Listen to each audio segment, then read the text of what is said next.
on the camera and you appeared. Of course. How are you? Good. How you doing? Great. David, since I have the camera on, where are we going today? Arvi. Okay. I want to give her a few tips on how to get there the best way. Okay. Because one thing that I'm excited about is that it's supposed to be like an epic cable car ride. That, Right. Oh, it's the most epic.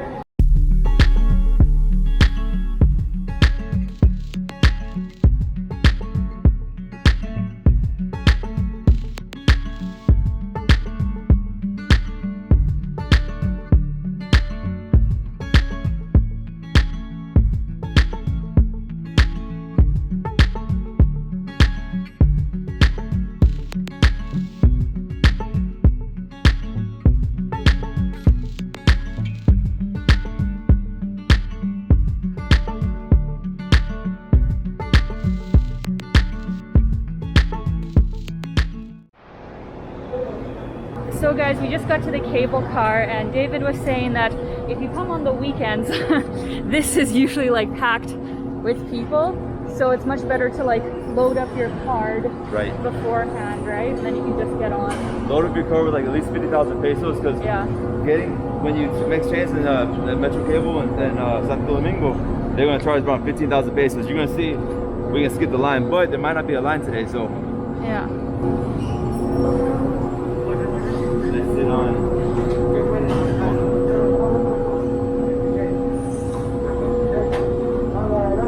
Sit on this side, yeah. Sure. Better view.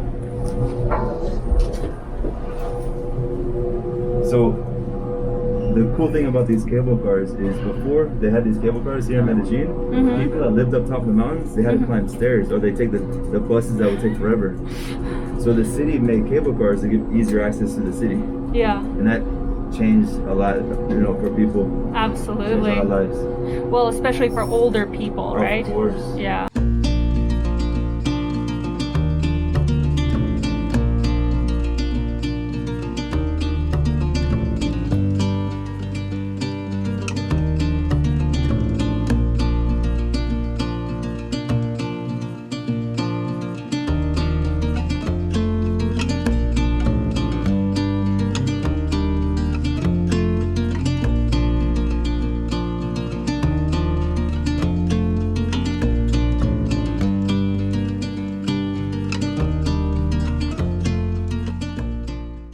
Wait, is it this area this is called Santo Domingo, you said? Or? Santo Domingo. Yeah, Santo Domingo. Is this the area that I think I actually heard is kind of scary?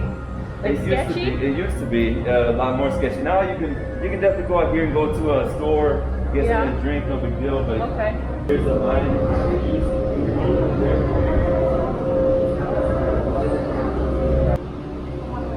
So these are the cards that you can get, and you just get them at the ticket offices if you think you're going to be taking a lot of trips on the metro or on the cable cars. ¿Cuánto cuesta la entrada acá? Gracias.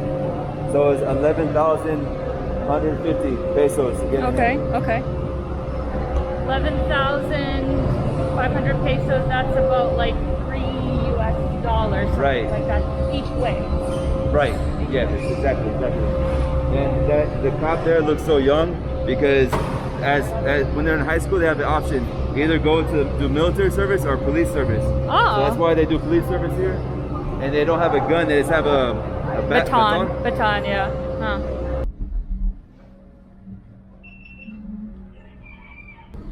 I mean, I'd be so worried if there's like a landslide or something, or like the rains. Well, that happens. Yeah. Unfortunately, because these houses are what they call invasions. So they basically build it out of whatever they could find. Yeah. You're gonna see even more. So, like for example, up here, as we get higher, we're gonna see a whole. Can you call it a neighborhood? Like a small city, like a small town, total invasion.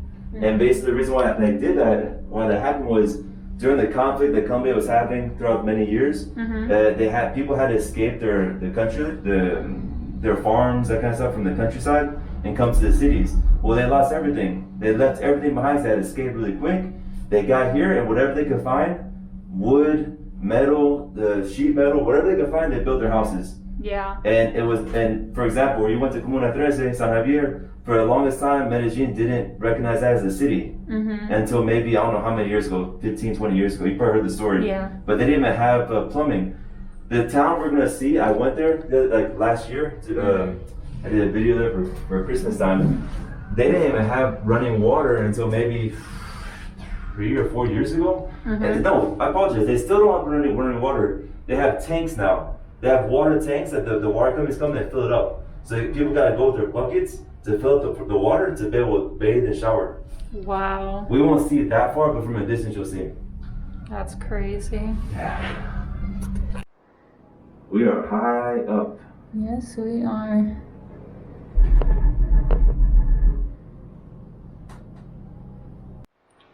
So here we are now entering Park RV area, and this is like a world away from the densely populated downtown core. And you can definitely feel the like temperature change. Yeah. I definitely feel the air is so much cooler. Yes. It is nice. And the air up here is a lot more pure, less contamination. Yeah. Well, I think we're almost like in the clouds as well here. We're about to pass over the mountain. Nice.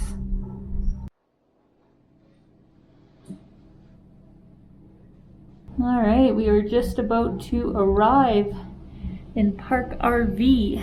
Park RV. Perfect.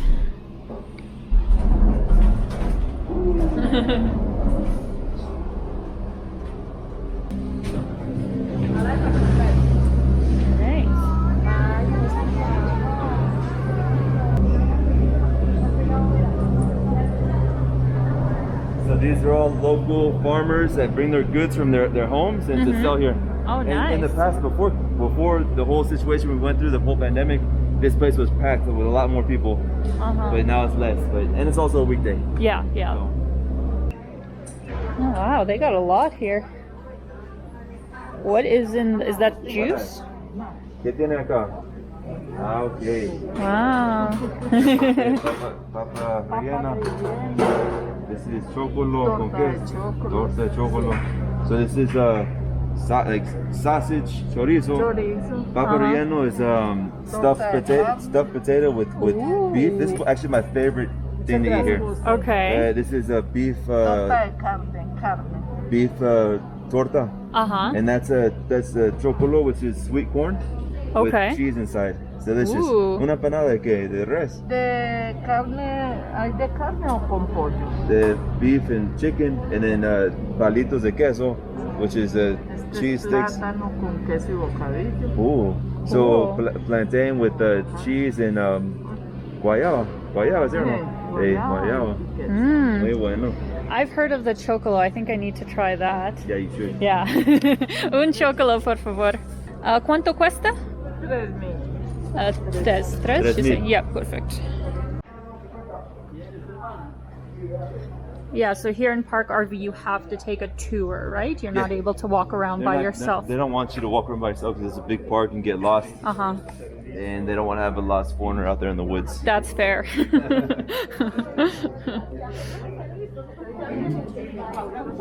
Oh, you're so cute. These are pueblo dogs.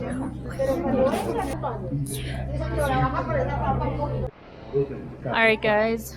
We just booked our tour. Thankfully got the last one of the day. And before we get there, I'm going to try this chocolo, right? Which is basically just sweet corn with cheese inside. And I've never eaten one before, so let's give it a go.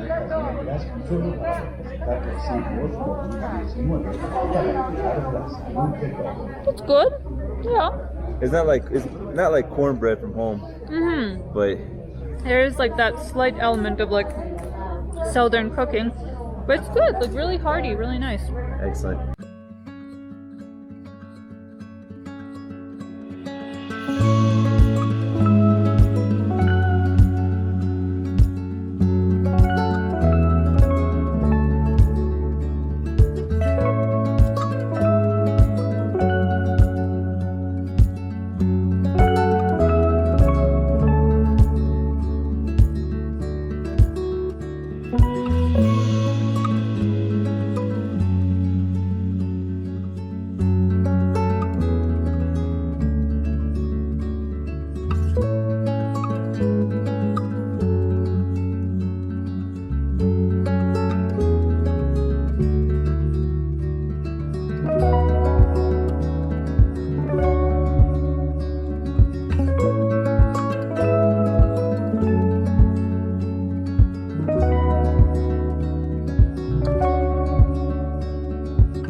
So David has been translating the tour for me, and one thing that is probably important to note for anybody who thinks that hiking in, you know, a forest is, you know, fine no matter where it is in Colombia, that is not the case. And David, could you tell us why? Well, our guide had said this because we saw two guys walking. They're Europeans by themselves, and she said that there's many types of different forests biodiversity here in Colombia within hours, right? So it's very nice to go and to check out the different forests, hike out and stuff, but always go with someone from the area because that person from the area knows what's going on. Mm-hmm. And if you go by yourself without someone from the area, people from the area see you and they know, okay, you're not from the area. And here, Parque Arvi is safe, but you never know. Some parts of Colombia, it could be a little bit dangerous. Like there could be certain groups who are camping out there. I'm not going to name names. You probably know what I'm talking about. Yeah. But certain groups camping out there that you could get yourself in trouble. Yeah. And there has been cases of kidnapping here in Colombia in the recent years. And especially in those more like remote areas. Remote areas, yeah.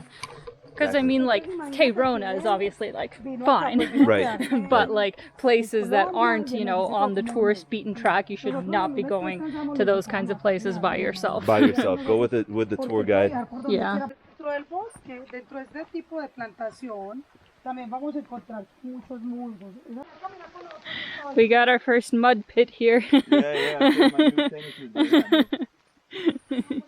But she said that a lot of people come here with nice shoes. Oh no. And they definitely regret it. That would be bad.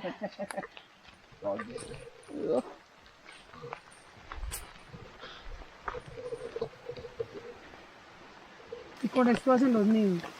Whoa. Los nidos. Sí, mira.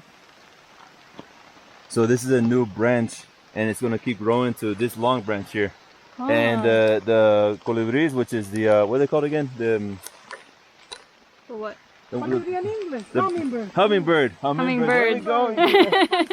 Hey, hummingbird. Take this right here and then make it into their nest. Nice. Hummingbird. Wow. So she's helping me my English. I'm That's helping right. with the Spanish. That's She's helping right. me.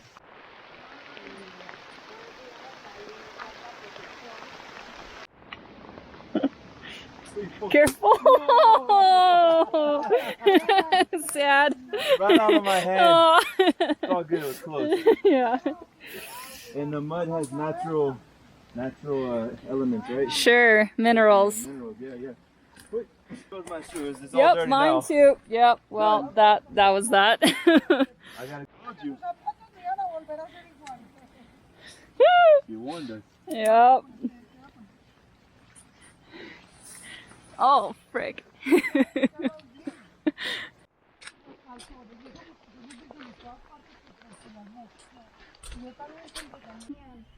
Caminaban un rato. Ni los ladrones vinieron. Okay, so what I said before about the danger and that kind of stuff is not entirely true. So the guy, we actually came across 3 people that were alone walking, and they're foreigners, probably from the States. Me vienen y me dicen, es que yo en Panamá camino así. So she's all talking about the whole situation. She's frustrated and she's kind of, how you say, annoyed. Yeah. Because like she warned them and they're like, you know, like kind of What's like gonna happen? an attitude like nothing's gonna happen. Yeah. So what happens here, and that's happen all the time, but it does happen. Hoodlums, gamines, hoodlums from the city come up here, not the campesinos, not the country folk, Yeah. but the people from the city come up here, they hide and they wait for people alone and they jump them. And actually the other day she said there was I think a couple or one person walking who they hid and they got the people didn't have money, so they beat them up.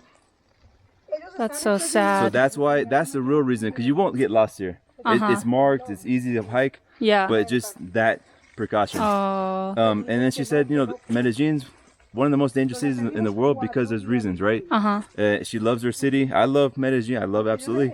But there's certain areas in the city, like here's another couple alone. Yeah. They're walking by themselves. Yeah. Wow. Huh. So there's areas in the city you don't go to, like Parque Berrio, Yeah. in other neighborhoods that you just don't go alone. If you don't know the area, something bad can happen. Yeah. I asked her, I said, because she's a tough lady, she's strong, but I don't know if she can protect us that well. I asked her what would she do if any people came to rob us. And she showed me the radio. So all she has to do is just turn it on. And I said, oh, does that have GPS? I said, no. they hear the conversation. They turn on the radio, hear the conversation, and then she said that they know where we are because we registered our route. Oh. In the police station, we passed it. You didn't film it, but there's a police station right over there. Oh, great. Y el bastón. Y el bastón, the stick. Como soy pequeña, She's small, but she's tough, man. She's just with ya the sabe a dónde le doy con el bastón. She knows where to put the stick. I will say I feel safe. Yeah, you're good. Además la maldad no me dejó crecer, así que.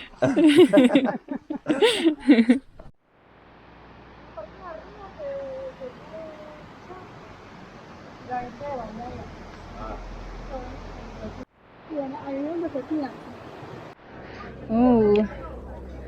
Hola. No sé, pues se ven muy ricos. Have you tried these? Gracias. Ochoas? No, what are they? It's fruit. It's a little bit sour kind of fruit. Okay, interesting. Ochoas, they're nice. Try. Oh, gracias. Interesting. It's gonna be different. Tart. That's actually good. It's tart. Delicioso. Gracias. That's really cool.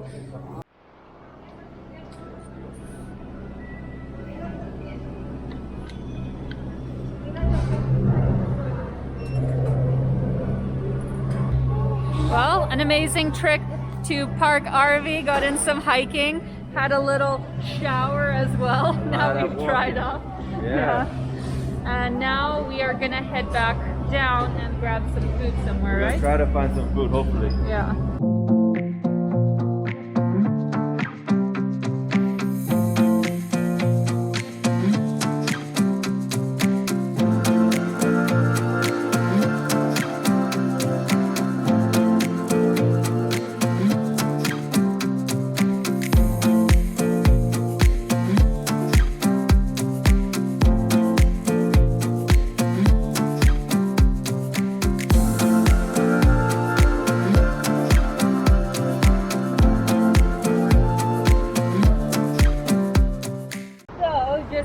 The sake of time and ease, we are choosing to go to a mall food court for a meal because you said there's actually some pretty good options here as well, right? Yeah, they're decent. Yeah. It's edible, it's good enough. Yeah, and we just have to... We're so hungry that I think anything will taste good. Yeah, that's very true.